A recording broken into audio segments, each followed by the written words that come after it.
Big up, people. Big up, big up. And tonight, it's been a while. It is. Yep. I am my esteemed guest, DAL, Oregon Goo. How you doing, my friend? Excellent. 3 points in the bag yesterday, and Liverpool lost. Can't ask for more. Cheers.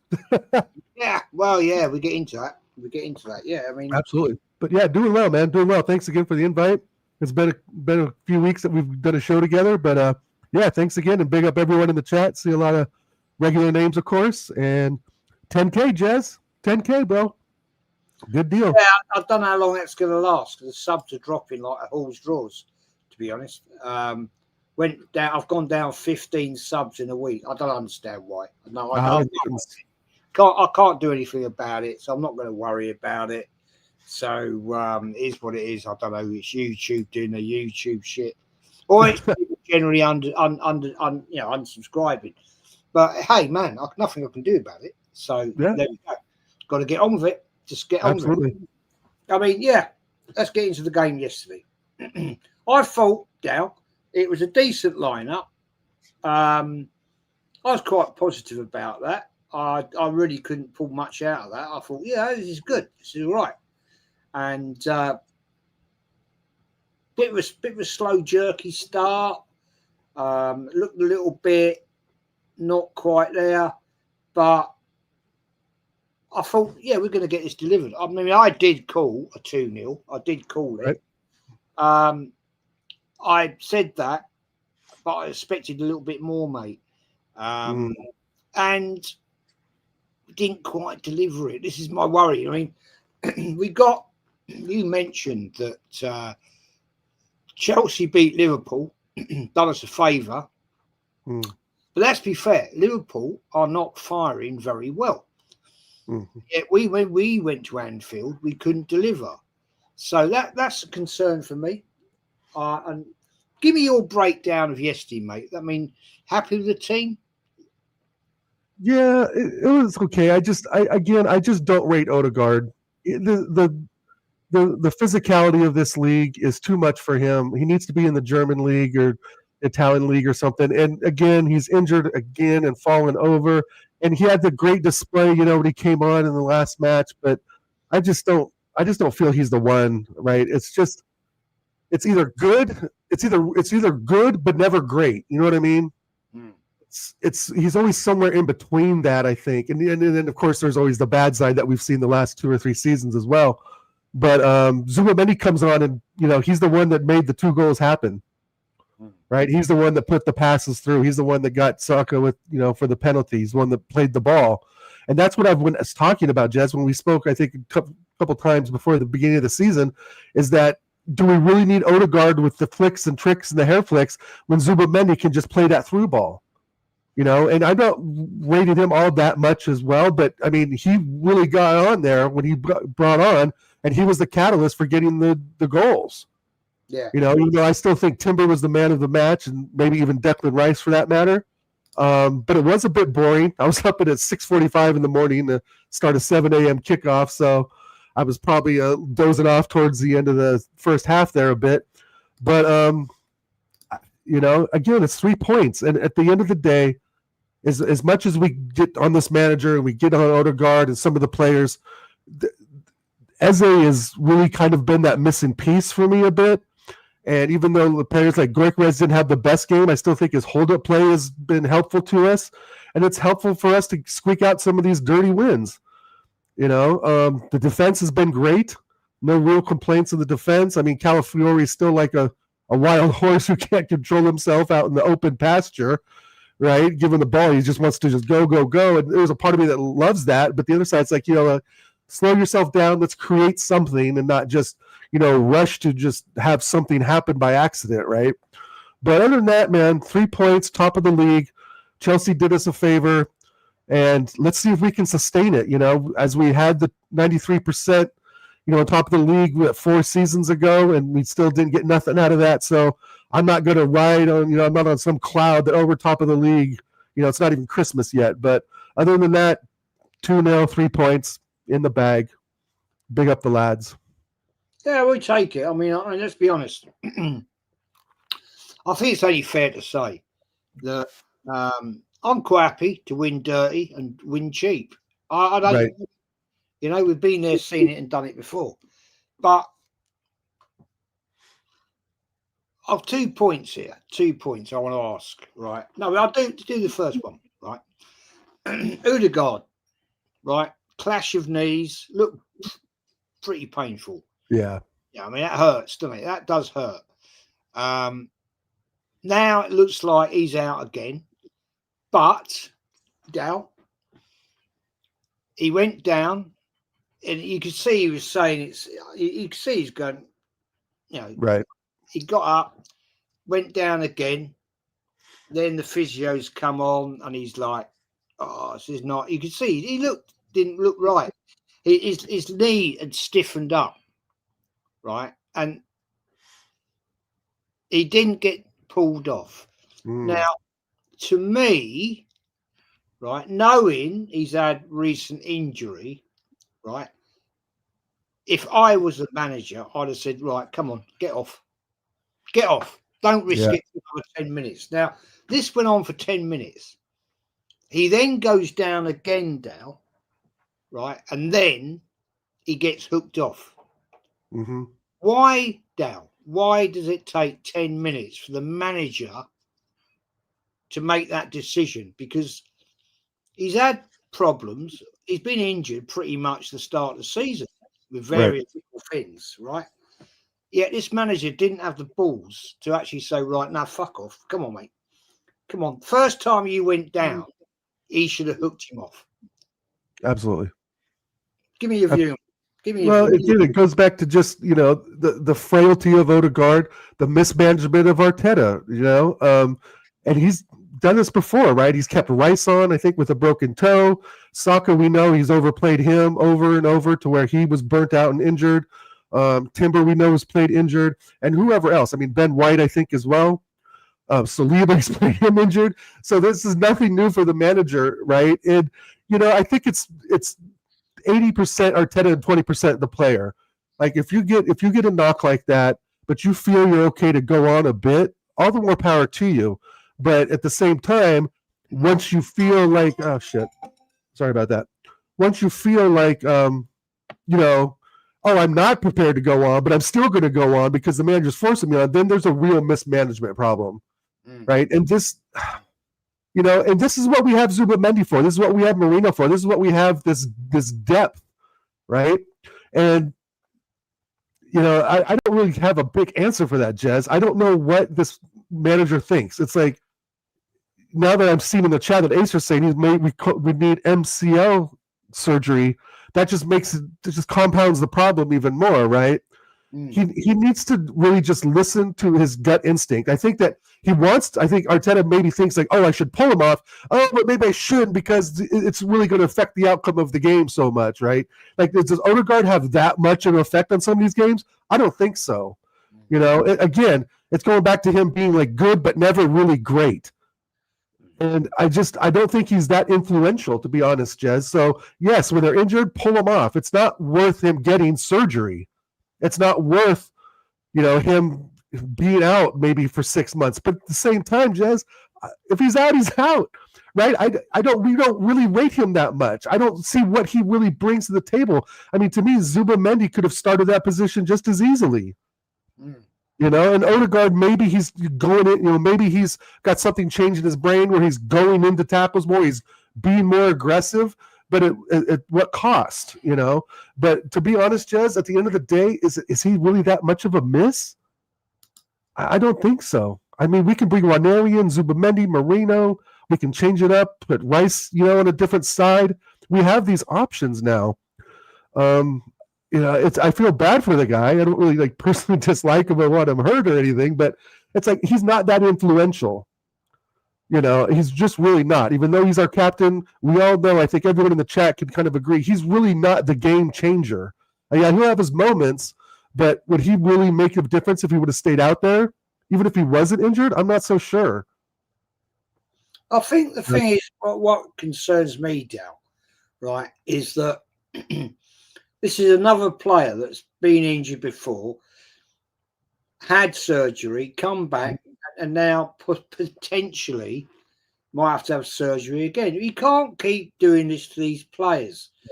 Saka now twice, right? Mm. And Timber has had, an ACL.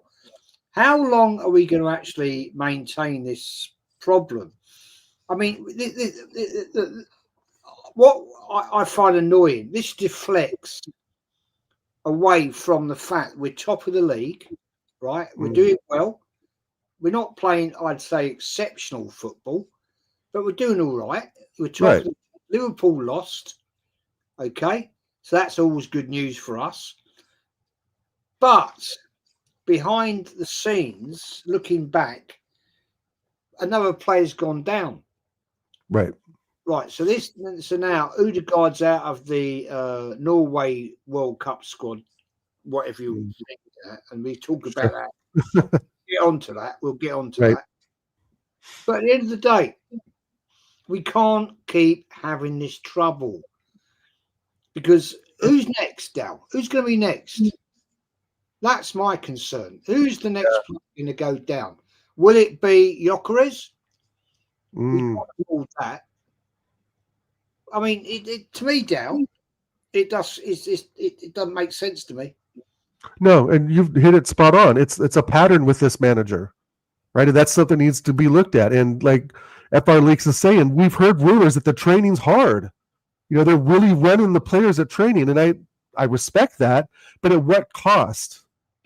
And to me, Odegaard, he's not, again, a Premier League player. Now, I don't mind him playing against Athletic Bilbao or Olympiacos. I think those European stages are where he can really shine, to be honest. But, you go against some physical teams, he's going to get battered in there. And you're right. It's not just like it's one injury or two. I mean, Odegaard is almost three, right? For Saka, we're leaning on like 3 injuries, right? If he goes down, it'll be three in a row. So I think you really hit something, Jez, on that. It's the pattern of this is what's worrying. And like Leaks is saying, we don't see what's going on in training on a day-to-day basis. We don't see, the aggressiveness that Arteta's trying to put on this group of kids. And is it really worth it? I mean, if we're free flowing Arsene Wenger type attacking football, we're avoiding tackles, right? We're avoiding some of the physical confrontations, right? But we're far from that style of football, so maybe that's not a good rationale for it. But I don't know, Jez, but it's a pattern for me. And you're right. If something happens to Martinelli or Gyökeres, even Zubamendi, we're in the mud because I don't rate Moreno up front at all. And Martinelli is our finisher. I think he's got the most goals scored in the squad, if I'm not correct about that. And, Trossard could always get injured. I mean, then he's starting Martinelli, and if something happens, I mean, this could be a real downhill slope, and it'll keep us from winning the league, right? It'll keep us really competing when the pressure's on. Because some of those injuries, like if Odegaard comes back, let's say, in 4 or 5 months, I feel like he would just still get injured again come February or March, right? In the run-in when we really need everyone full fit. And I don't know what the story is with Havertz, when he's supposed to come back. Have you heard anything about Havertz coming back soon? Facts, mate. I mean, facts. I mean, Peter, agreeing with you as well. Spot on DAL from FR Leaks. Big up to you, mate. Thanks for joining. FR Leaks says, I've been saying for years, Arteta must push our players too hard in training. Something's going wrong here. We don't know. We don't know what's going on in the background. But something ain't right here. And we've been calling it now for 2-3 seasons. I mean, Aces, for Arteta must have a season ticket for surgery for players. I'm surprised at London Colney, we haven't got our own surgery ward. The amount of players we go down with surgery needed it's madness. Yeah, I've never seen. I honestly, Del, I've never seen this at this level in the last 2 to 3 years in one club. Yes, we know players at all clubs get bad injuries, hamstrings, ACLs, blah, blah, metatarsal injuries, but, It seems way, way, way too common at Arsenal now. And I honestly think, mate, I do honestly believe we're playing players which are injured. Mm-hmm. I saw a comment the other day that Rice has been carrying an injury for 18 months. Wow. 18 months. That's crazy. And that came from Arsenal Football Club. So what are you doing? What are you doing here? Are you trying to kill these players off early? He's just trying to run them into the ground, essentially. And it's also conducive to the way we play, with the high press, trying to get the ball, in the opposition half, so forth, win it back, put one in the back of the net. But that doesn't always work, I mean, we can see Gyökeres obviously just running to really no avail. I mean, it's great to have the press, but it's also good to know when not to press. Do we really need to press West Ham? Right, that's my point. Do we need to press Wolves? Do we need to press, Brentford? I don't think so. The teams we need to press are Liverpool, Chelsea, United, City, all the big boys, right? Those are the teams we need to put the press on and have that extra bit of aggressiveness against, because we want to go out there and win, But trying to play a press against West Ham is just running these kids dry. It's running them ragged, Jez. There's no use in it. West Ham are like one of the least threatening teams in the league. They'll just play a long ball to Bowen, and that's all they got. There's nothing else there. Right, they're in deep shit right now. West Ham. Yeah, deep shit. Deep shit. Right, and we beat them 2-0. Yeah, we'll take that. Of course we will. Right, after the result against Liverpool. Yeah, I'll take that all day long. It's a dirty win. That's how you win leagues. Right. But as our league says, we are 2 players off another injury crisis. Now, this is unsustainable.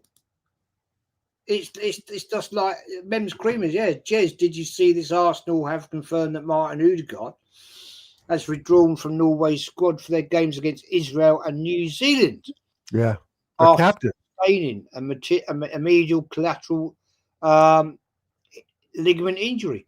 Now, you can't keep doing this. Now, but I want to ask you this, Dal. Right. As an American, okay, right, respectfully, right. This bullshit international break. We just played 3 games, right? And now we're back in another international break. Yeah. I have a major issue with it. I do. Because Thursday night this week we got a England-Wales friendly. What the fuck, Dal, do we need a friendly for? We don't. It's the game, man. Yeah.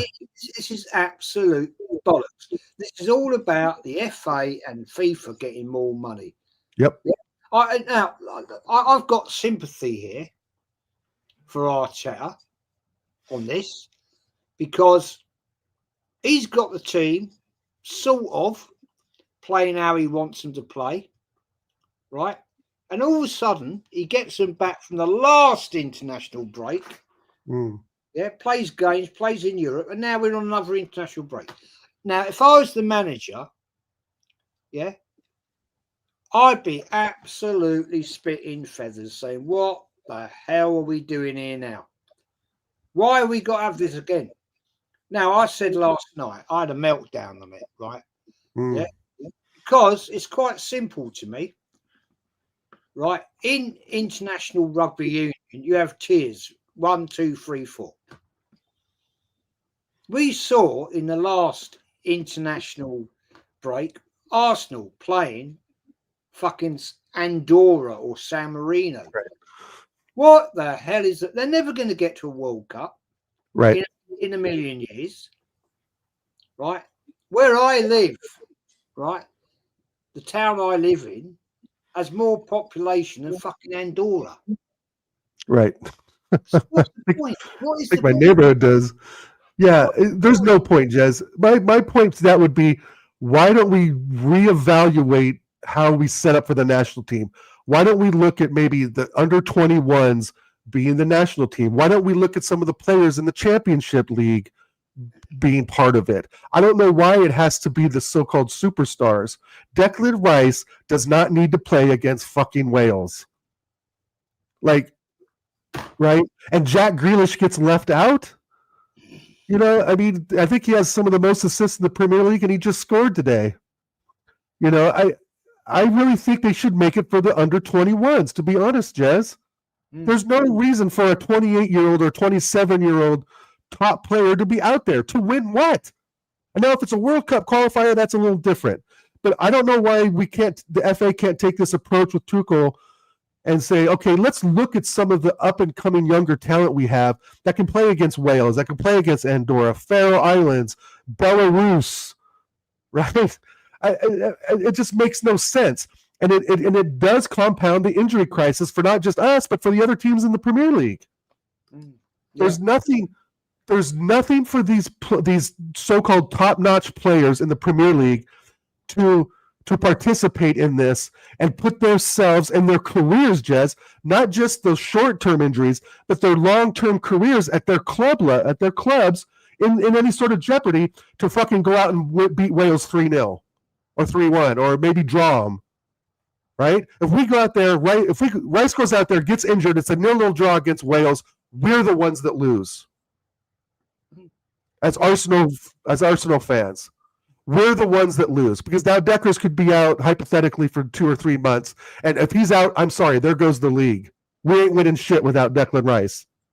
And I think hopefully everybody in the chat agrees that we aren't winning the league if Declan Rice is injured for a long term. And if he gets injured playing against Wales, then that's on Arteta. I thought maybe you could educate me, Jez. I thought managers had more pull and say in letting their players go to friendlies because Pep Guardiola's done it. He's pulled players, right? I'm sure Arsene Wenger's done it in the day. I never really paid much attention to internationals during my first few years of following Arsenal in the 1999, 2000. You know, I never really followed it that much. Oh, international match, you know, fucking who cares? Especially it's a friendly. World Cup qualifiers, different thing. But at this point, Jez, we're risking some of these players' careers, especially the players that are 26 and over, right? They really are. So I guess my plea is, or your thoughts on it as well, is let's, you know, get in the FA's ear, find some of these younger players in the championship league. Yeah, they're not going to be as dynamic as some of the players that we have in the Prem, but that's fine. That's fine. You've got to give some of these kids a chance. You know, I don't get why these friendlies are so important. And you're right. I think it's a money-driven thing. You know, maybe exposure for Wales. They're the Wales national team. I'm all for that. But I don't know, Jez, maybe you can inform me, like, when does this become a thing where managers just literally can't pull their players out? Is that under a contract? I don't know. Well, I mean, come on. 3 weeks ago, we had an international break, right? Right. So the manager knows the players he's going to play, bar injuries. Yeah? Sure. So why the hell do we have to play a friendly? Just play the game on Thursday night, whoever we've got to play in qualification. We don't need a friendly against Wales or Finland or fucking Malta or whoever. Right. We've got to play. Just play the game, get it over with. Right? Because why drag it out from Thursday to next Tuesday? Right? Why? No need. Right. No point, because at the end of the day, to all the managers in the Premier League playing for England and other clubs around the world, right, you're just risking more injuries.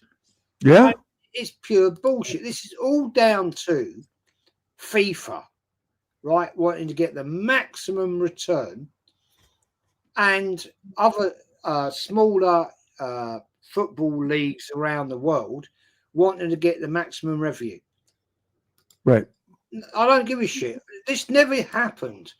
Right. I remember my first ever World Cup in 1970 as a little kid. Right. Mexico, 1970. Then we had 1974, Germany. Right. We didn't have all these bloody friendly games. They went for qualification, got on with it. We didn't have friendlies and then a qualification game. It makes no sense. And Yeah. I reckon, I won't lie down. I reckon Arteta and all those other Prem managers are thinking, fucking hell. Yeah. Go again. I'm risking my players that are going to play for their countries.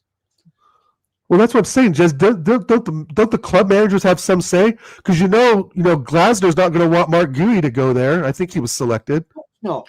Fuck yeah, exactly. I mean, I know that he just lost this today, but I mean, Palace, as we know, are trying to make something of themselves. And if 2 or 3 of their players get injured, I'm not sure if Eze. I don't know who's selected, so I'm just going to throw names out there. If Eze's selected and he gets injured, we're fucked. If Rice gets injured, we're fucked. And for Glasner, if Mark Guehi goes out there and unfortunately gets injured, their season's kind of in the shitter then already, right? Because he's probably their best defender. And I don't know why managers don't have more pull and say, look, we're, especially like the comment I just saw about Chris Wood having to fly to Fiji to, like what the hell? Like they're trying to get out of relegation. The last thing Ange Postecoglou probably wants is one of his better players getting injured playing against Tonga or fucking Fiji. It makes no sense, Jez. It makes 0 sense whatsoever. Zero sense. We've just brought in that Eze, right? Eze, whatever you're going to call him, right? Imagine he's going to play, he's going to go in that England squad, right? Right. Imagine he comes back with a hamstring, ACL, MCL, and he's out. Right?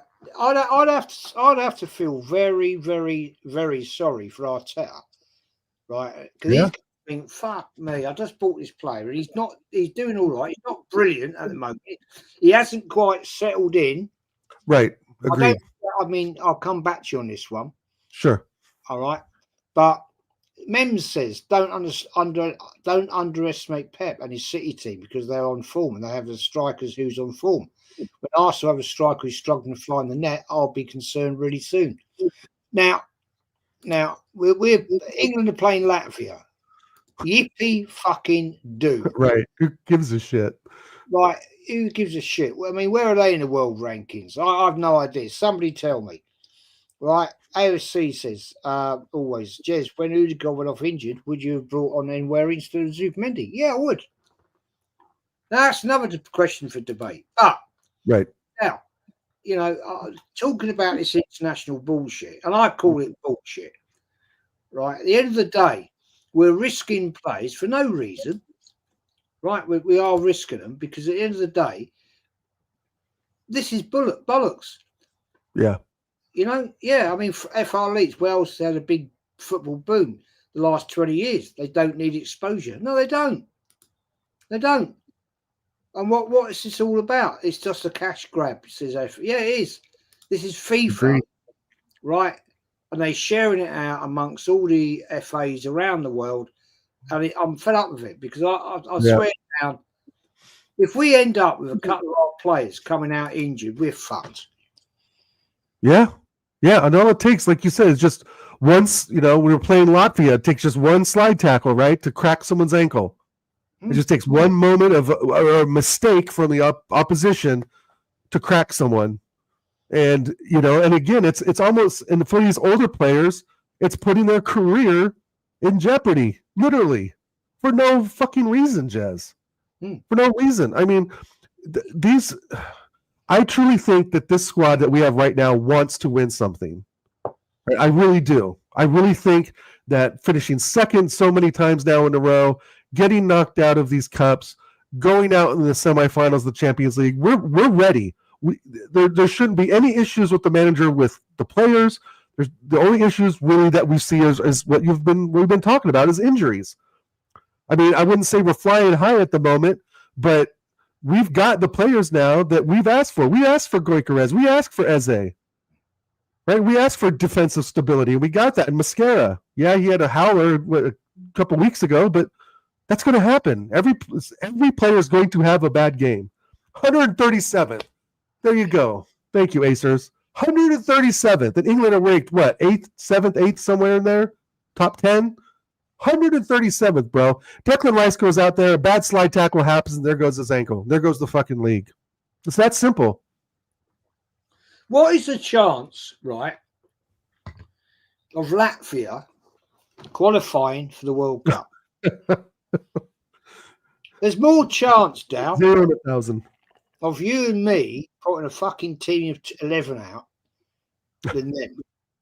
Because at the end of the day, this is the bullshit. I mean, there's Millet 925 said that we had loads of friendly games in the 60s and 70s. Yeah, but it wasn't like it is now. Different type of football. We weren't doing it in the mid-season. We had friendly games in the summer, right? We used to have the old traditional thing between Northern Ireland, Scotland, Wales and England. And we had friendlies against maybe East Germany back in the day when there wasn't East Germany. Right. West Germany and all that. And occasionally we'd have something like Brazil. But this is bullshit now. Right in the time when the season is getting going, we've had 2 international breaks. Yeah, it's stupid. It's pathetic. Hey, let's move on. Yesterday, I thought it was a good win. Yeah, decent win. We take it. I didn't think we were really firing all cylinders. I thought West Ham. We knew what West Ham were going to do. Right, Nuno's going to come there. He's going to sit back with the low block. Mm-hmm. The thing is, Dal, right? We know it hasn't changed. Arteta still struggles to do this breakdown of the low block. I mean, Gyökeres looked like he was hungry for the game. He's really hungry. Nearly scored. Yeah. Nearly scored. But to me, he's just not getting the service. Right. And this is what we talked about, Jez, right? Go on, no, my apologies. No, this is exactly what we talked about, bro, before the beginning of the season when we first signed him. Like, he's fantastic. He's got 92, 100 goals in 2 seasons, blah, blah, blah. Who's going to get him the ball? And this is my if the Sporting Lisbon manager can figure it out with their midfield, why can't Arteta? Right? That's where I get annoyed at. And I think he's doing okay, but Holland's got 12 goals in 9 games. So the comparison's not even there at this point. It's something that we have to figure out, and it lands on Arteta. It only lands squarely on his lap to get to figure it out, and that's why I was saying at the beginning of the season, let's try Zubimendi in the midfield, where he's kind of the, not really the 8, not really the box to box, but can deliver the balls like we saw him deliver yesterday. If it wasn't for his two through balls, we would have been scored. True. Yeah, I agree. Good question here from AFC always. Question to Jez and Dow. Do you think Saka was a bit selfish for that penalty? Gyökeres needed a goal. Now, this is a debate and a half in itself. we got this top striker in, right? Right. Got our captain's gone off. Odegaard has gone off injured again. Why do you not, Dow, chat, whoever, why do you not give that penalty to your top striker? Well, supposedly top striker. This is the guy we spent 64 odd million pounds on, right? Right. Our goal scorer. Now, when I looked back at that replay today, when I was watching Match of the Day, he was asking for the ball. Gyökeres was asking for the ball, and Saka took it. Oh, it was a good penalty. Don't get me wrong. Yeah, great penalty. Very good goal. But surely, to me, the last penalty I saw Gyökeres score was a worldie. No, not a worldie, but you know what I mean. No people are going to save it, right? Why would you not give it to a £64 million striker? To me, that's what it's there for. Yeah, Now, no, I I agree as well. But I also believe that Saka had the armband on and took it upon himself to be the that's captain. selfish. Well, yeah, I mean, I don't know if we. Yeah, I get it. I get it. And I don't think at the moment Saka's thinking about Goikarez's goal return, right? He's not thinking like, oh, he's only got 3 or 4 goals this season. Maybe I'll give it to him, right? I don't think he's counting that. I think what he's thinking is, I've got the armband on. I'm star boy. I've got the ball. I'm just going to take it. Is what I think. I don't think there's any real malice there. I don't think it's like, oh, no, you can't do this. I think it's in the moment, and I think it's because he had the armband on and he was the decision maker. That's what I feel about it. I don't think it's like anything personal. But Goikarez is our official penalty taker, so to speak, right? He's been deemed that. He's been chosen as that. So We buy I don't know, maybe Arteta needs to have a chat with Saka and say, let's just do what we do. Just because you have the armband doesn't mean you're, the commander of everything. That's what I think. That's pure greed and naivety. Saka is not captain material. Sorry, I don't care whatever you say. Right? He's a selfish little prick. Right? He's above his station on that situation, and he should have given it to a proven goal scorer. Yes, Saka scores goals. Yeah, I'll get that. I understand that. But you've got a man there that has got a proven record of scoring penalties. Right. So give it to the man that almost 80%, not 85%, will score you a penalty. Yeah. The fact that Saka did that, I think, was absolutely impetuous schoolboy mentality. That is schoolboy sitting there in the playground going, well, 2 captains, yeah, like how it used to be. Oh, I'll pick you. Oh, I'll pick you. I'll pick you. I'll pick you. No. You give it to a £64 million striker we've bought. Proven, right? And the fact that he's just scored one a couple of weeks back, 3 weeks ago.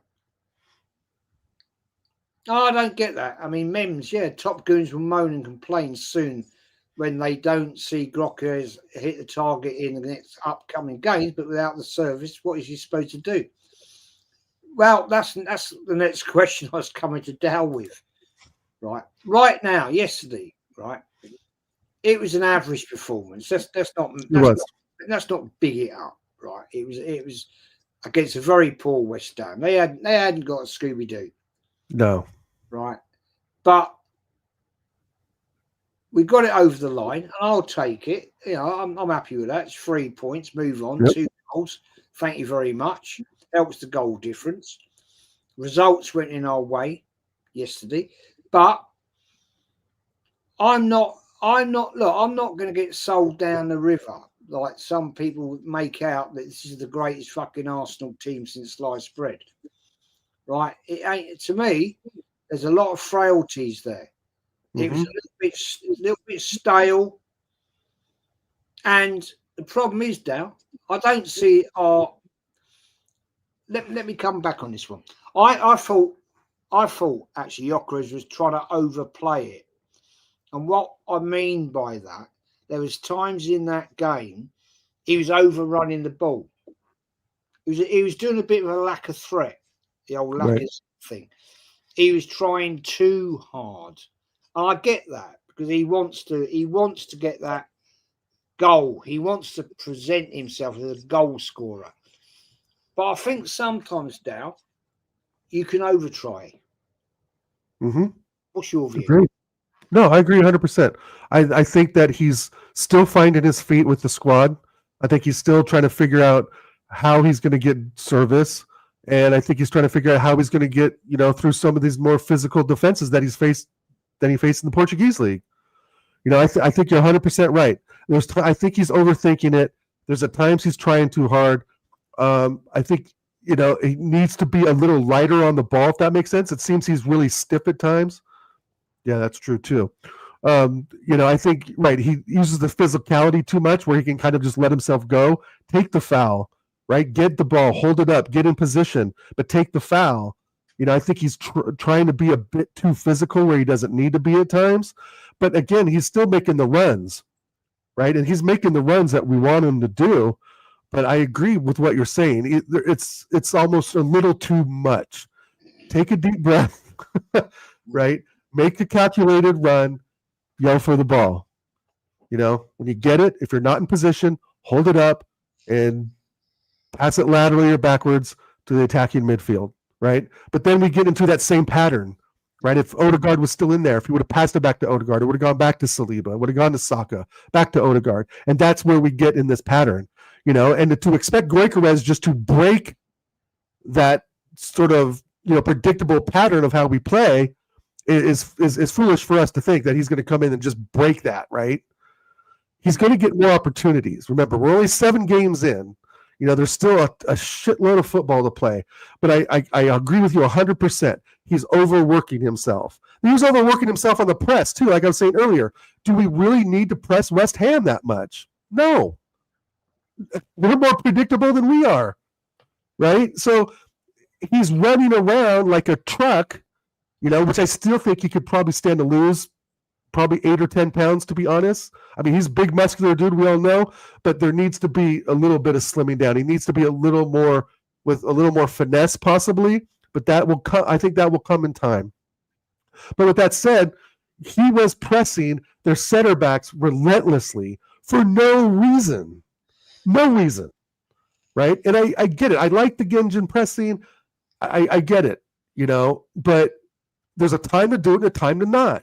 And like we spoke on before, West Ham ain't the time to do it. We're at home. We know their shit. When Wolves come to the Emirates, are we going to press them off the ball, deep into their defensive third? It's just a waste of energy. And, you may win the ball once or twice and maybe get a goal, but 9 times out of 10, he's really just going to kind of fumble it around because he's put so much energy and inertia into just fucking attacking the defenders. It's like, let them make the mistake. Hold back. Let these teams make a mistake. Again, you have to press Liverpool. You have to press United, City, Chelsea, Spurs. You have to press those teams, right? Because if not, they're going to annihilate you. And I'm sorry, but Chelsea clinically destroyed Liverpool yesterday. It wasn't it was a pretty exciting game. It was a little sloppy at times, but Chelsea literally passed them apart, right? As much as I don't rate them and think they're that good, they made Liverpool look really, really mid yesterday, and that was part of Liverpool's fault as well. But back to the point, as to what you're saying, is I agree 100%. This guy can run and run and run, but to what avail? Like to what end? And then when those opportunities do come, he could be gassed. Right, he's already gassed out because he's just chasing down center backs.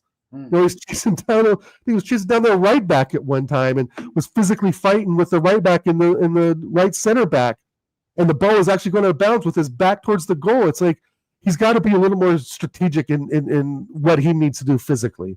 And pressing West Ham and those other shit teams down the table is just a waste of energy, in my opinion, and it kind of loses the momentum to actually score. Because it's rare, like as you know, you're going to get the ball off the center back and just go around him and the keeper and put it in the back of the onion bag. It just doesn't happen that often, and it just becomes a waste of energy. But yeah, I agree with you. Very well said. You summed it up there. That's not much more I can say about that. Big up AFC always, man. Saka wants to be the main man at Arsenal. He doesn't want a Gyökeres to be the main man over him. I get that. I get that. FR Leaks says you're only as good as the service you receive. True. If you don't get the service, you ain't doing nothing. AFCP, I prefer the striker to take it to give them confidence. They did it for Havertz. Hello. We did it. Fucking Fulham, wasn't it? Give the man a cigar. Give him the penalty. Yeah, give him 2 years ago. You know what I mean? Yeah, double standards, man. Big up, Lawrence. Big up, Lawrence. One of your compatriots, mate. Last 2 performances have been underwhelming, to say the least. West Ham just bunkered in, so They wouldn't get stuffed, and if it had been for Raya playing a worldie against Olympiacos, would have lost. There you go. Well done, Lawrence. Ace is saying Ty was saying yesterday he wanted to explain to him on how West Ham won last season. Well, you could never explain to Ty if he ain't got a brain. That's simple fact. Deluded. Some Arsenal fans are already claiming the league Arsenal's just because they're top. Mate, we're only into 6 games, right? We've got another 32 to go. You know what I'm saying? A lot of things can happen, man. Right. A lot of things can happen, Dal. I mean, we know what happens at Christmas. And we still got to go to Anfield. Yeah. I mean, it's good. I'm glad that we got Man United out of the way, right, Jez? I'm glad we got Old Trafford done. We don't have to go back there unless it's some cup game. No, we got Liverpool at home, mate. We've been to Anfield. We've been there. We got Liverpool at home. Oh, we do. Yeah. Oh, that's right. Yeah, thank you. My fault. Yeah, that's right. The Schoberschlein winner. That's right. Well, okay. We don't got to go back. We don't got to go back to Anfield. I mean, the Anfield and Old Trafford are done, bro. They're done. No, you can't walk out of the door and say, "Oh, Liverpool are done." No, fuck that. No. Good manager. They're not firing at the moment. FR League says he's just hungry. He's not getting good reception. Right. Yeah, he's not. He's not getting the service. I think he's overrunning it at times. Right. Exactly. When does that hunger, though, become wasted energy is my point, right? I get the hunger. I'm glad that he's hungry. I mean, that's what we want in a striker. That's why we signed this guy, because we knew he was hungry for goals. He's proved it, season after season. And it's just a matter of him, just like I was telling Jez, I think in a chat yesterday, it's once Eze and Gyökeres and even Saka get clicking with Gyökeres, we will see the fruits of the labor, right, of him running and pressing. But it's also on him to be in those right positions. And I agree with the other comment, too. The dribbling needs a little bit of work, But I think that comes with time. And I don't even know if that's going to be the first half of this season, right? It may not be till March or April till we see him, start really, let's see, bagging one every weekend, if that even happens. And I think we don't want to kid ourselves, Jez, and our friends in the chat. This isn't the Portuguese league. And we've said this before we signed him, right? This is not the Portuguese league. The defense is much more physical, much more organized. Even when they were talking Wolves, Burnley, West Ham, Leeds, etc., right? The lower tier teams, Forest, no matter what, they still have good players in those squads. And they know how to stop a striker. I mean, that's football 101, right? And defending is just keeping the striker isolated, keeping him off the ball. And that's what they're doing currently, But there is a lot to be said about the energy, the hunger, and the service. Those areas we need to improve in. And I would hope Arteta sees that as well. I hope Gyökeres sees that. Yeah, maybe I am doing too much. Maybe I am pressing at the wrong times. Maybe I am not asking for the ball at the right moment. So it's a combination of those things. But I think over time that'll work itself out. But who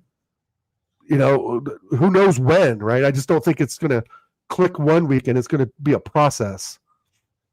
True. AFC always great picture of that Marble Halls, mate, in his stand with old Herbert Chapman. I love that picture. That is a great picture, man. Question to Jez and Dal. Would you say it's all on Arteta for us to win a major this season and not the players? Well, I'll give you my view first, and I'm going to come to Dal. Right? It is on the manager, right? It is, but it's also on the players. Now, the reason I say that is because the manager has got get these players into tip-top shape and get the tactics right. And right now, it's a bit of a bit part. The tactics are okay-ish. Yep. But they're not 100%. So therefore, that's down to the manager. Going to the players have got to believe. Now, this is the thing, Dal, in my belief. The players have got to believe 100% in the manager. And if the players don't believe 100%, you ain't going to get 100% out of them. What do you think? Well, 100%. I agree. No, I think, it's on Arteta for picking the right lineups, but it's also on Arteta to pick the right lineups for the opposition. You know, and that's where I still get the up with this manager is that we've seen him pick, you know, when we went on that great run in January, well, March, April of 2004. Remember when we scored about 32 goals and conceded 4 or 5? Remember that, Jez? And we were beating Chelsea 5-0, beating West Ham, Palace, Fulham, just slaughtering teams, right? And then against Villa, he brings on fucking Gabriel Jesus and puts Havertz at left mid. And we lose 2-1 or 2-0. I don't remember the score. I think it was 2-1. Right? And there went the points. There went the fucking points. Right? And that's the problem I have, is that he will make changes that go against with what has been working. And I've said this time and time again, that he will win his way only. Right? And you've said this. Lee said this. Maddie, Ola, all our community pals, our pals here in the chat. He wants to win his way and his way only. But now that he's got these players in, now that we've spent $1 billion on this fraud, you know, and trust me, I want him out because you know and I know that you know that I know that there's much better managers out there right now that we could get for easily $15 million or less a year, right? Easily, right? But onto the players wanting it, Jez, I think the desire's there. I really do. I think with the addition of Eze, the addition of Gyökeres, I'm hoping those two players specifically, and even Gabriel's attitude and Rice's attitude can propel this team forward, because I think those are our 4 key players, and Saka as well, right? I think it's down to Eze, Gyökeres, Saka, Rice, and Gabriel. I think it's those 5 that need to really galvanize and energize this squad and get us to winning every single match. Let's remember, Jez, we've only conceded 2 goals this season. 2. Yeah. Right? It's brilliant. It's absolutely brilliant, because there were so many times we asked for more defense. We've gone through David Luiz, Socrates, Mavropanos, fucking Rob Holding, Jez. Do you Rob think Holding we used to bring on, remember? Do you think the players? Do you think they're frustrated with him? Yes. Yes, I do. And I think that has to go right into what we stuff. No, I do. And I will tell you why. Because of some of the injuries. And some of the rumors heard about the excessive training, right? And some of the phrases that he says in his press conferences, and the way he basically set Eze under the bus, what was it, 2 or 3 weeks ago? Remember, something didn't happen because Eze didn't do this or that. Like, well, fuck you. You're the one that lost it for us 2 seasons in a row. 1 season because you put Gabriel Jesus in and put Havertz back at left mid, like I was just saying. You know? And like Freaks is saying, the light bulbs go on and on with this manager. And there's some games, Jez, where you and I have come on these shows and we've praised them. Like Arteta Masterclass, we won 4-1 or 4-0. He picked the right lineup. He made the substitutes at the right time, etc. You know, but those compliments are very, very, hit or miss with this guy. So, in my opinion, yes, I would say it's 60% manager, 40% players, because the players are only following the instructions they're giving in the tactical room. Right? That's right. I mean, and if you go against that, you get the Abba and Ozil treatment. You get the Nwaneri treatment, right? And I'm sorry to say this, but Ethan Nwaneri in this squad, as much as I rate him, as much as we all rate him, is the next Emerald Smith Rowe. We can already see the writing on the wall. Jez. He's the next ESR. Well, where's he gone? I mean, this is what I've called this for so long, 4 years now. He'll bring these players in and he'll bin them off. And that kid must be thinking, what the fuck is going on here? Right. What is going on here? What have I done? What have I done to deserve this treatment? FR Leak says, I think a lot of people also forget that there's a winter transfer window, Liverpool, City, etc. can upgrade their squads and make a comeback. I don't think they need to. I think they're just having a bad spell. Big up Aaron, man. Go and support Aaron's Talks Football. Great channel. Super channel there, man. Big up Aaron. Hope you're well, buddy. Hope you're well. Big up, buddy. Yeah, I mean, this is where we're looking at, isn't it now? Right. And and that's what I'm saying. How long did we crave to get a better defense? Our defense was killing us weekend after weekend. And Mertesacker, who moves around as quickly as an aircraft carrier. I mean, it was just a joke, right? It was like there was times like I don't want to get up at 6 a.m. to watch this shit and watch us get pummeled 3-1 by Liverpool or City or somebody. Maybe not City back then, but at least Chelsea. And now we got, I believe, one of the best defenses in Europe. I really truly believe that. I truly believe that, and especially when they're fit and engaged. There's nobody better than Timber, Saliba, and Gabriel. Left back, Calafiori. We all have our opinions about that, but this is a solid defense, and now we've just got to show it in attack, and we've got the players now, Jez. Like I said, we've got the players we all wanted as a fan base. Right? If you wanted Goikarez or you wanted Osimhen or some other name, that's fine. But Goikarez is here now, and he's got the cursed. I'm sorry, the 14 shirt is now cursed. It's cursed. It was cursed under Eddie Nketiah. Bend him off.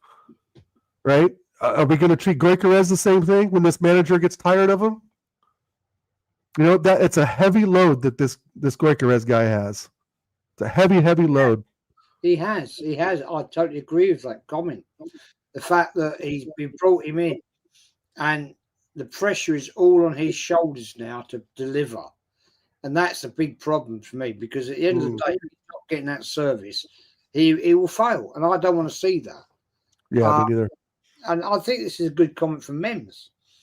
I think there's a lot of drama happening in that dressing room where players are venting Arteta. I don't think they're venting at him, because I don't think they'd have the bollocks to do it, personally. Right, they're venting internally. But fans wouldn't know, but I think they show their frustrations on the pitch. I think, yes, I agree with that. I don't think there's any player in that squad that's got the bollocks to actually stand up to Arteta. I agree. I don't believe that. I agree. A couple of good comments as well.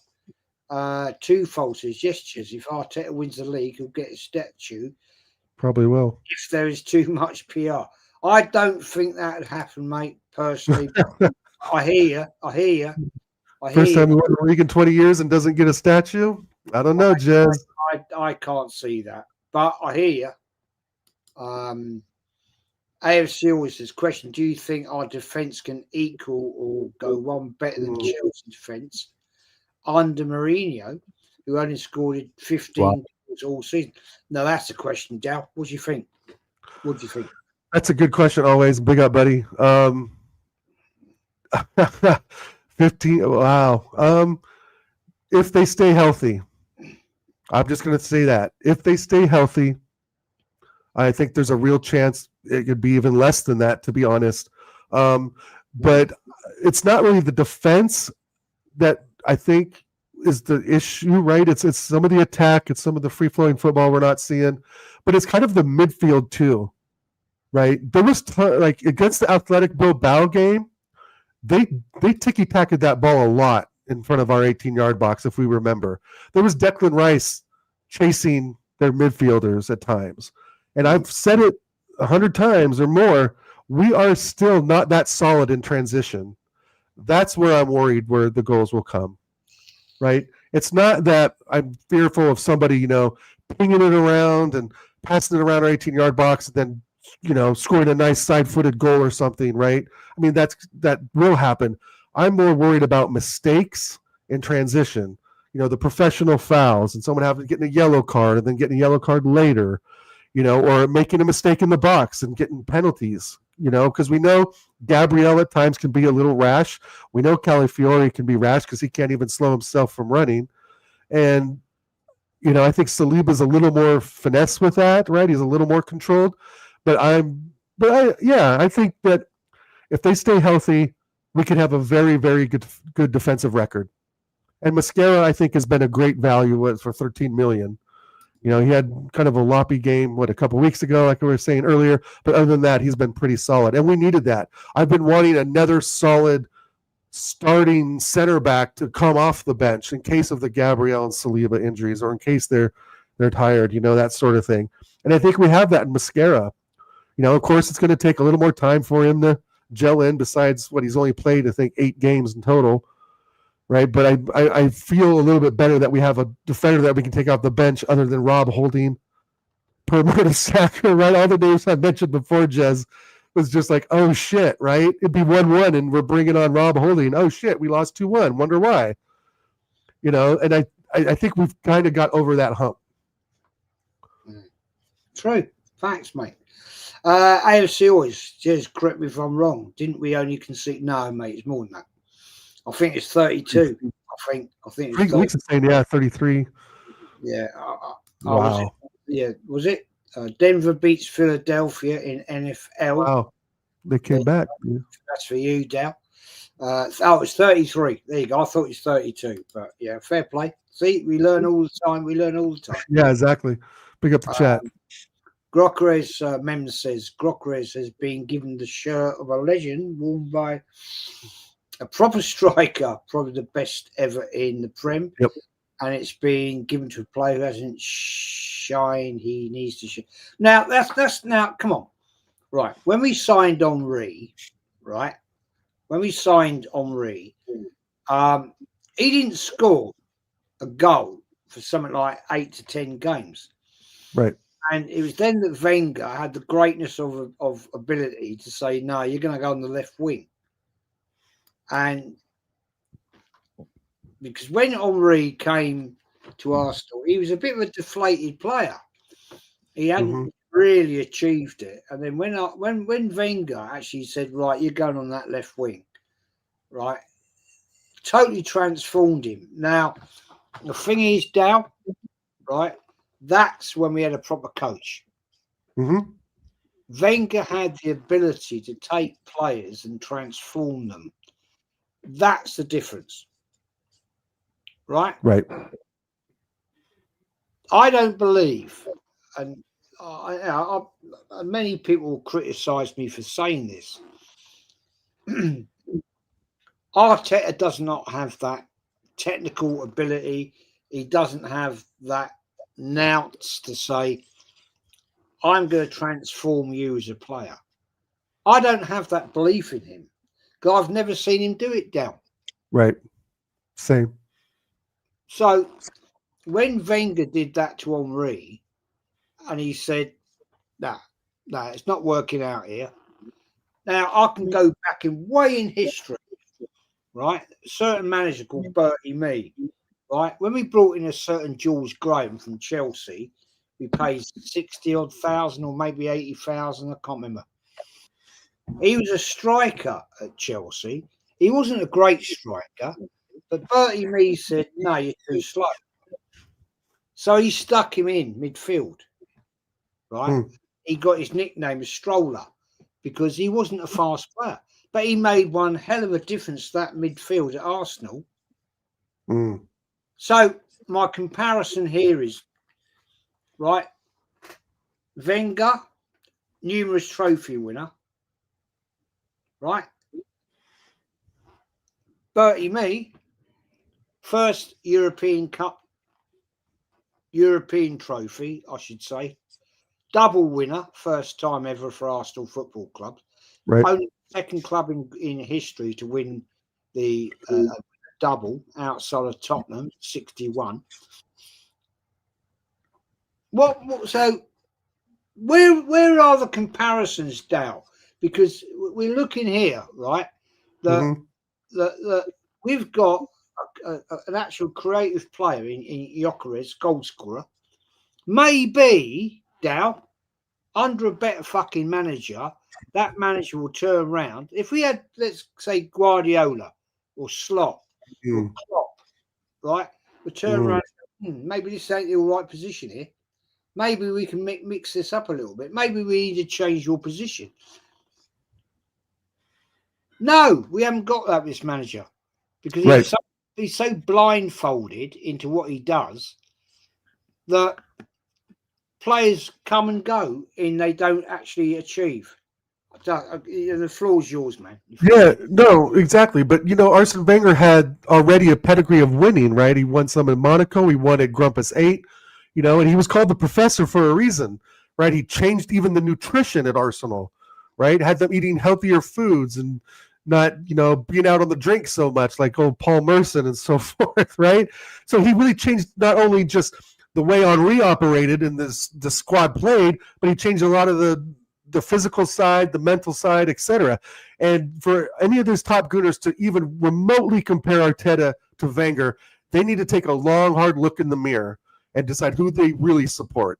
Is it really the manager or is it the overall club? That's, you know, that's the thing.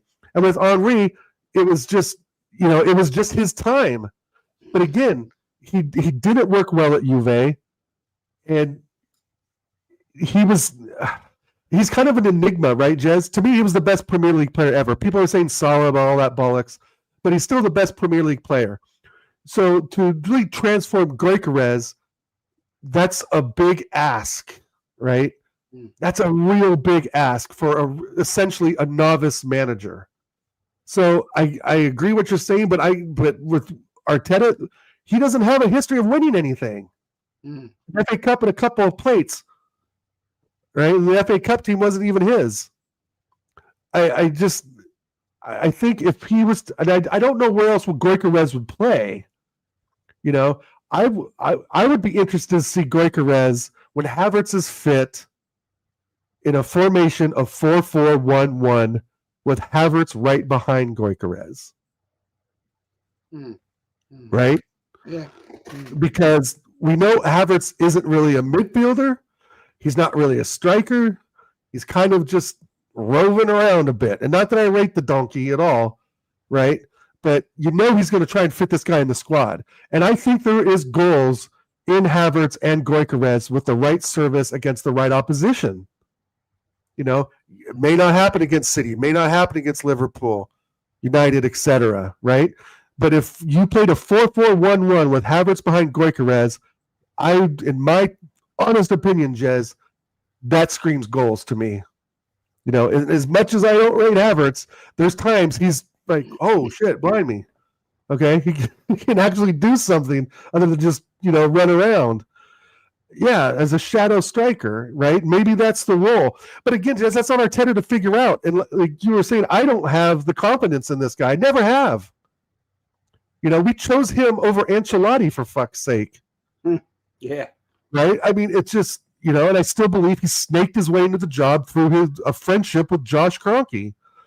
But yeah, I don't see Arteta mixing up the striker position. Like unless Havertz come back, like someone put in the chat, when Havertz comes back, maybe he's going to just regain that spot and Gyökeres will be on the bench. Right? And then what? That's the thing. I want to see Havertz come back and see what the real reality is in Arteta of how he's going to work out this attack, because the ownership has given him everything he's asked for, essentially everything, $1 billion, Jez. And if we can't lift even a Carabao Cup, an FA Cup, there's real questions to be asked then. And I do think that this is the make or break season. I know he's got a contract till 2027, but this is the make or break season. Now, that actually leads me to my final point, right? Josh Kroenke has been a lot of the games this season. He has made that meeting statement saying we have to win trophies. Yeah. Right? He said it with Berta. We have to win trophies. So the pressure is on to Arteta. Now, I don't know if he, since he was at the game, I can't remember, whatever the last home game was. It wasn't Olympiacos, but the one before that. He was in the crowd. Now, I can't prove he was at the others, but there we are. But at the end of the day, the pressure is on now, right? And I've seen this, DAL, you know, on other chats that I've been watching other channels, and people are saying, well, you know, who would you have instead of Arteta? Same bullshit question all the fucking time. Right. You pay the money, right? If you're paying £15.6 million a year, you'll get that player. That manager. Right. Right? Because at the end of the day, if you're a manager earning a good manager, I'm talking about Right. a manager, €5.5 million, and you offer them £15 million, that's around 14.8 euros, then they're going to come and join you. Yeah. What's the question here? What's the question? When you've got a proven, yeah, Bert is watching. Yeah, you're quite right, mate. You're quite right, FR Leaks. You are. Right, the pressure is now on this man to actually fucking deliver. Mm. Now, this is maybe a bit of an odd question, but you're an American guy, right? The way you boys deal in business is ruthless. It's ruthless. You don't take prisoners. And at the end of the day, I think it's come to a point, I may be wrong, and you can probably correct me on this, that the Cronkies are thinking now, well, we've spent all this money, and we've won absolutely nothing. Do you actually think, DAL, do you actually think that Josh, it's Josh now that runs Arsenal, I think Stan falling into the background, God knows just signing the checks. Yep. Yeah, I think it's Josh now's the boy, and it's his baby, and he's thinking, wow, we spent all this money, we haven't won fuck all. Maybe he's a little bit more ambitious than his dad, right? And thinking, well, we got a win sheet here now. Give me your breakdown. I mean, I'm not putting it on you because you're an American, but no, I get it. You know me about it. No, I think that when they look at the P&L sheet, right, profit and loss, and like our friend Aaron showed on his show a couple of months ago, Aaron, I think it was, when he actually brought up the spreadsheet of the signings and the missed money we've lost and the revenue we've lost on signings, right? Yeah, big old Aaron. I mean, it speaks for itself. The P&L sheet speaks for itself, profit and loss, right? And at the end of the day, they're in this club to make money, number one. And to be successful is 1A, right? I'm not going to say it's number 2 on the list. It's still priority number 1A, right? They took a risk on a rookie manager. Their fault. They didn't have to sign Arteta, right? So some of this is you reap what you sow, right? If you bring in a plumber to fix your electrical system, what results are you going to get? Yeah, okay. Right? That's kind of where I'm at with it. But that doesn't negate their wantingness to win with their other franchises, meaning the Denver Nuggets, which they've won NBA championships with Colorado Avalanche, I think is one, the NHL, possibly. The Colorado Rapids, their MLS team, has won fuck all. I don't think they've ever won anything. I don't know. TJ would know more about that than I would. But the desire of any ownership is to win and make a profit, right? Well, we're not really making a profit, and we're not really winning anything.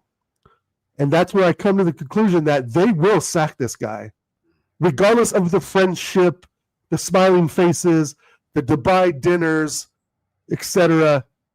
If the trophies aren't going into the case, Jez, they will sack this guy. And I truly believe that this is the season, even though his contract runs to 2027. But let's not forget, Saliba's contract 2027, Saka's contract 2027. Gabriel's, I think, he just signed. And I know Saliba just signed as well. And I think Saka has or is on the brink of signing. But anyway, they end in 2027, and so does Arteta's. And I think there's no mystery in that, right? These are calculated contracts that the ownership has provided for the players and the manager, right? But those come with stipulations, right? You have to do A, B, C, and D. And getting to a Champions League semifinal doesn't really hit, I don't think, one of those targets. Yeah, we competed, we played well, we pounded Madrid at the end of the day. It was great. The fan base was united, and now here we are again, somewhat fractured, right? And it's because of the manager, right? We're not really on the players so much as we are on the manager. right? The players, like we said before, can only execute on that day in the tactical room or what they've been working on in training, right? And there's some of them are playing injured. Arteta's fault as well. But to the ownership thing, they want to win. When they see $1 billion shelled out, Jez, and I would say this is true with any owner, especially let's say Malinakis right at Forest, if he's shelling out $1 billion, we saw how he treated Nuno. We know he's going to, Ange is getting the sack. I know he's getting the sack in the next 2 or 3 weeks, I'm sure, right? If they don't win something. So there's a ruthlessness to this. And you know that even better than me, Jez. You've been following the football way longer than I have. There's a ruthlessness to ownership. And you have to be. It's their money. It's their capital they're putting up. $1 billion, Jez, and we can't lift a Carabao Cup? I think, what? I think it comes down now that when the club was bought by Stan Kroenke, whatever good was it? 6 or something like that, right? It's moved on now. It's Josh's baby here, right? And I think he's stepping up and maybe walked away, and his dad Stan has said, "Well, it's your baby now. You deal with it and do what you got to do." But there's some good comments before we wrap this up. Sure. It says, Miles, I hate to disagree with you on that. Sorry, pal. Wayne Rooney has achieved more than Henry, which is fair to say, but to say that Henry isn't up there is wrong opinion. Well, I think actually, mate, you're factually incorrect. Thierry Henry won a World Cup with France. Wayne Rooney's never won a World Cup. Henry's won more FA Cups than Wayne Rooney. And, I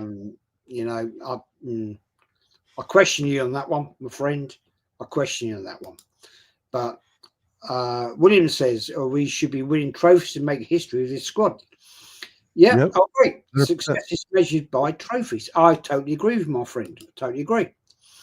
Mems says, Russell Martin has been sacked as Rangers manager. It's turmoil up there, mate, in Scotland right now. It's turmoil. The DAL, you were there. You've caused it. You were up there. You've done all the damage, mate, going to see what's Oasis. Ooh. Yeah, right. It was my fault. I must say, Jez, though, I did go see the Hibs game the Sunday after the concert. That was pretty fun. Yeah, Hibs was fun. They were up 2-0 and dropped the ball at the end. A keeper error and royalty from Kilmarnock. This kid scored a goal of 20 yards out. That was absolutely brilliant. But yeah, my first proper European match. So yeah, that was a lot of fun. Big up Hibs. Yeah, big up to you, man. Coming all this way to watch that band. Fair play you, mate. I respect. Incredible. Cost you a fortune. Aaron talks Arsenal. Big up Aaron. Go and support Aaron, mate. Top guy. Facts doubt. There you go. Yeah, respect. Miles says, Mems, when they exposed them all the time. 11 on Shearer of Ronaldo was the front three. Rooney is never mentioned when you say best player. They now say Salah over Henry. Tell me when the media mentioned him. It's gone forever, couldn't it, really? Yeah, it's a personal debate. But Rooney was a fantastic player, as much as I couldn't stand the pug-faced bastard. Sorry, not in the league wrong. Sorry. Aaron says, look, if Arteta over these last 6 years wasn't financially backed and slowly had to rely on shrewd signings and getting the best out of players through management, he wouldn't get as much facts, mate. Facts. Tony says, big up Tony, man. Even guys smash the like you haven't. Big up to Tony, man. Top guy. Aaron again, however, he has been massively backed and needs to be held accountable for it accordingly. Yeah, mate. Yeah, it's absolutely facts, mate. AFC always says if you own a company, you can sack who you like. So why is it different when it comes to the Cronkies for Arteta? When he hasn't delivered for over 5 years, explain it to me, sir. I just don't get it, mate. It's going to come. Don't you worry. It's going to come. I think this is the season always. This has to be the season. It's the $1 billion spent, the striker we've got, the Eze, Zuba Mendy, who he's been after for 2 years, right? It just this has to be the season. This has to be it. And that's what I'm saying, Jez. If we can't lift the Carabao Cup, then what the F are we really doing, bro? Like, what? We should be cruising through that competition, in my opinion. I mean, I know it depends on who you draw and all that shit. But to be honest, if we have to play a final against Liverpool or Chelsea or City, we should be winning that. We should have the bollocks to go out there and actually perform and lift the trophy and then move on to the next one, right? Get the FA Cup, win the league. I don't think we're going to do it, but I mean, now the season has started, right? Every team has dropped points now. Crystal Palace has dropped points. Liverpool, there's no undefeated teams anymore. This is where the rubber hits the road. And it's still sort of early, but to me, this was a turning point in the table, right? Palace, Liverpool lost. Arsenal get the win. Tottenham struggle against Leeds as they usually do. But I don't know. It's a make or break time. It's make or break. It is. FR Leagues, Arteta has been a bad investment of recent. Yeah, absolutely, man. Big up, mate. Leeds United fans in the house. Big up, Lee. Nice. Great to see Leeds United. I love Leeds United, mate. I've been to Ellen Road on many an occasion. It's always been a fun day out. Nice. AFC always, when you put an Arsenal shirt, you play for the badge. Yep, absolutely. Right. Twofold says, I believe this season Arteta will either be sacked or staying, depending on winning league and Champions League. Don't hold your breath, mate. Don't hold your breath. So, Jez, you're not including Rooney. We'll come to this in a minute. Hearts have been balling out. Yeah, Hearts. What's funny, Jez, is when I was in Edinburgh, last month or 2 months ago now, we were taking some cabs around, and one of the cabbies was like, "Oh, what'd you do?" I said, "Oh, I went to the Oasis show, and then went to Hibs the next day." And he looked at me, and goes, "What the hell did you go to Hibs for? Hearts is the main team here." I was like, "I didn't know. I looked at the schedule, and Hibs were playing, and we just went out there." So I didn't know Edinburgh was about 80% Hearts and about 20% Hibs. I didn't know that. Mate, now I learned something about Scottish football. Scotland. That's mad. I live in Great Britain. I've never been to Scotland. Oh, Jazz, you got to get up to Edinburgh, bro. It's beautiful. Really nice town. Yeah, I'd love to. I mean, I keep talking with the wife. We'll go out to yeah. She's been many a time. I've never been. I would love to get there. Great. Jez, so you're not including Rooney League titles. Henri won more. As well as FA Cups and Champions League titles. Henri more won FA Cups. Champions League, no, never won one. But I can't disagree with you as soon as you mentioned Henri winning the World Cup. Yeah, I mean, Rooney was a great player. I'm not dissing him, mate. He's a fantastic fucking footballer. But facts are facts. That's it, mate. Facts are facts. Twofold says, I believe the manager after Arteta will take Arsenal to elite levels to be a legend of the club because he will have the foundations compared to others. Yeah, I agree with you. I totally agree with you. I think Arteta has taken this club as far as he can go. Yep. As far as he can go. And it's now time to ramp it up and change it up because, it comes a point in time when things come to an end. And in football, it can be a short time. And we've seen it with many, many, many great managers in not just Arsenal, in other clubs. Right. There's nothing stopping. I mean, like you were saying earlier, Jez, 15 mil, get Jurgen Klopp on the phone. I'm sure he'll stop his Trivago ads. It's Arsenal, you know what I mean? He's number one on my list currently right now. Like, go get a proven winner. Give me Klopp, Ancelotti. And I can throw Glasner in there, but I just don't think he's the one. I think we would get something out of Glasner, right? I think what he's doing at Palace is pretty incredible, blah, blah, blah. But he's no Jurgen Klopp. He's no Ancelotti. He's no Allegri. He's no Luis Enrique, right? You throw that kind of money around, you're going to get attention, Jez. And I think Klopp would do incredible things with this club, to be honest. I think it would help galvanize some of the fan base too, because I always loved his enthusiasm on the touchline at Liverpool, just hand in the air and cheering at the crowd, and just the enthusiasm is what we need. You know, and Arteta dancing around, like prancing around on a 1-1 draw with City. You know, he's the guy I want in. Facts, mate. It will happen, mate. It will happen. I hope. This guy, you know, his days are numbered, because at the end of the day, if he don't, I swear down, if he don't deliver this year, mate, he's fucked. He's gone. See you later. And, Jared says, big up, guys from South Africa. Big up, man. Big up from South Africa. Wow. I've never been to deep south. I've been to Morocco, Northern Africa. That's wow. AFC always Jez and DAL. This has been a great show. Thank you, mate. Thank you. Thank you. Big up, Aaron. Enjoy listening to you guys. Big up, Aaron, mate. Real. So, Jez, you've been to Morocco, but never Scotland. That's interesting. I know. The stupid thing is, DAL, right? This is how stupid it is, right? 8 years ago. Yeah, it was 8 years ago. We went to Iceland. Little past Scotland, yeah. But we didn't go. I personally have never been to Scotland. My wife has. That's funny. Right. My daughters have, and everything. I have personally never been to Scotland. That's hilarious. But you've been all around it, hitting all the places around it. yeah. I'll tell you the one weird place I want to go in my life. Right, Alaska. Oh yeah. There's they have cruises up there, right? Cruise ships that go and look at the ice sheets. That's what There's some family friends that did that and said it's absolutely majestic. I mean, they're thousands of feet high, and you hear them crashing down. Yeah, an Alaskan cruise is incredible. My in-laws have been on that a couple times. It's pretty incredible. Yeah, I want to go there, and I said in the next 2 years, right? Yep. I am going to go to Alaska and make sure you have the plane stop in Portland and come hang out with us for a day or two.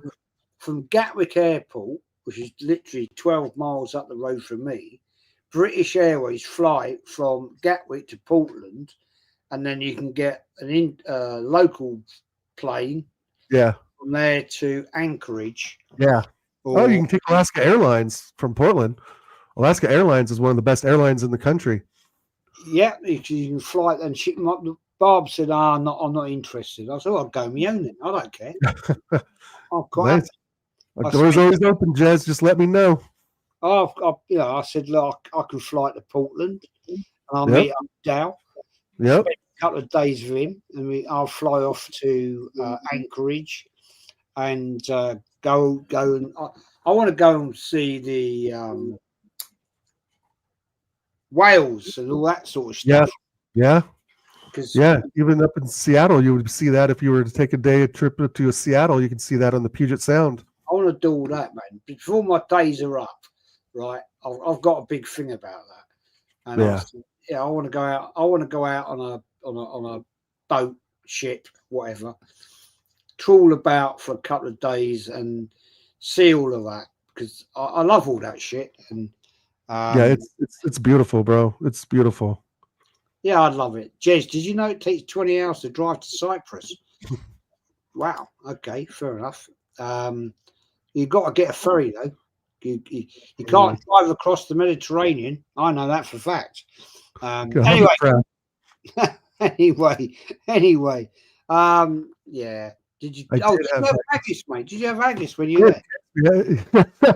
I had that at our hotel for breakfast. Not my thing. I think I'll pass on the haggis next time. Beautiful. But I also had at Hibbs we had a drink called Bovril.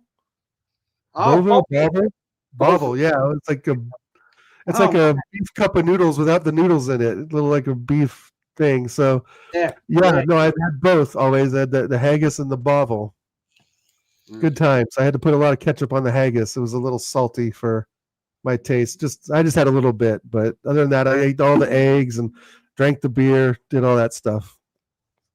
Yeah, mate, it's fantastic. Anyway, let's do this last. Yeah, I'd love to go fishing in Scotland, mate. But Jazz, come to Portland. I'll take you out to Polina Lake. 3-hour drive. Yeah, I'll come over to you and go fishing with you. Oh yeah, he's fishing in the Columbia River. It's a 20-minute drive. Yeah, that's proper fishing, man. I see your pictures, man. See your pictures. Yeah, that's beautiful up Central Oregon. Yeah, Can't beat it. Proper. Twofold says Arteta is a type of manager to set foundations, Bob the Builder, but cannot get over the line. That would be the only manager in a category of Arteta. Yeah, there you go. Anyway, people, DAL. Yeah. Been a pleasure as always talking to Absolutely. you. Always a pleasure talking to you, my friend. Anglesey, I've been there many times. Joseph says, question is Jez and DAL. What's the issue with strikers? Jesus, Paul, Havertz, Pearl, and Grockers hasn't been great. Well, he's not getting the service, mate. We discussed this earlier in the day. He's a good player, but he's not getting it. But anyway, now I've got to wrap it up. All right, buddy. All right, buddy. Thank you for joining me. Thanks for the invite. As always, what you got coming up, my friend? Back to work tomorrow. It's Monday. Not much else, man. Just hanging out, watching football when I can, and getting in the chat, saying hello to people. Big up Joanne. Yeah. So thanks again, Jess, for having me on, and big up everyone in the chat, all the legends. Great questions, great discussion. And again, it wasn't the best display, but we get the 3 points, the 2-0, and we're top of the table. Let's hopefully we just continue on. We'll have to wait and see, though, won't we? Who we got coming up? Do we have someone midweek? No, England got England. The international. Yeah, and then the next game is Fulham away. Okay. And the old Craven Cottage. Apparently, Kenny's going there for the first time. Oh, good. Yeah, fair play to him, man. Fair play to him. As Mem says, let's all enjoy 2 weeks of boring football. Fucking facts. Anyway, people, we're out of here. We're going to jump. And thanks to everybody that's joined and commented and put your great questions into us, to me and Dow. And we're going to get out of here. Take care, one and all. Pleasure, as always.